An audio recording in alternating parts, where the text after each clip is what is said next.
মধ্যপ্রাচ্যের সাম্প্রতিক উত্তেজনাপূর্ণ পরিস্থিতির মধ্যে যুক্তরাষ্ট্রের প্রেসিডেন্ট ডোনাল্ড ট্রাম্পের এক বিস্ফোরক মন্তব্য নতুন করে আলোড়ন তুলেছে। সামাজিক যোগাযোগ মাধ্যমে দেওয়া এক পোস্টে ট্রাম্প সরাসরি ইঙ্গিত করেন ইরানের সর্বোচ্চ ধর্মীয় ও রাজনৈতিক নেতা আয়াতুল্লাহ আল খামিনির অবস্থান সম্পর্কে।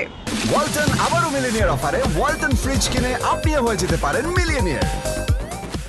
যেখানে তিনি বলেন, আমরা ঠিক জানি তথাকথিত সর্বোচ্চ নেতা কোথায় লুকিয়ে আছেন। এই বক্তব্য শুধু একটি হুমকি হিসাবে দেখা হচ্ছে না, বরং এটি আন্তর্জাতিক কূটনীতিক পরিবেশে এক ধরনের অস্থিতিশীলতা সৃষ্টি করেছে।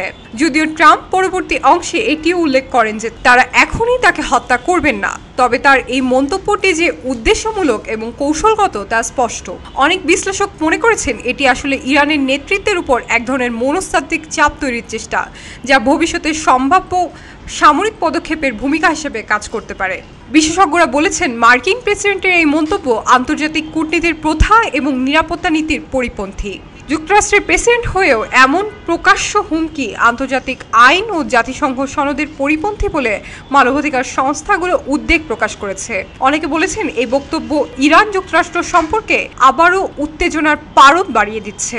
ট্রাম্প প্রশাসনের সময় থেকেই ইরানের সঙ্গে যুক্তরাষ্ট্রের সম্পর্ক ছিল চরম উত্তেজনাপূর্ণ। 2018 সালে ট্রাম্প একতরফাভাবে ইরান পারমাণবিক চুক্তি থেকে যুক্তরাষ্ট্রকে প্রত্যাহার করে নেন এবং ইরানের বিরুদ্ধে ব্যাপক নিষেধাজ্ঞা আরোপ করেন। এরপর 2020 সালে ইরানের কুদস বাহিনীর প্রধান জেনারেল কাসেম সোলাইমানিকে ইরানের বাগদাদে মার্কিন ড্রোন হামলায় হত্যা করা হয়, যা দুই দেশের মধ্যে যুদ্ধাবস্থার সৃষ্টি করেছিল।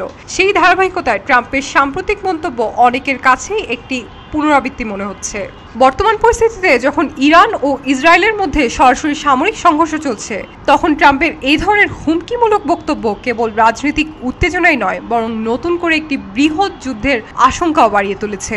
আন্তর্জাতিক সম্প্রদায় এ ধরনের বক্তব্যকে দায়িত্ব জ্ঞানহীন আখ্যা দিয়ে আরও সতর্ক এবং প্রদর্শনের আহ্বান জানিয়েছেন। শাইনী আলম চৌধুরী, খবরের কাগজ। খবরের কাগজ, নিখাদ, নির্ভীক, নিরপেক্ষ।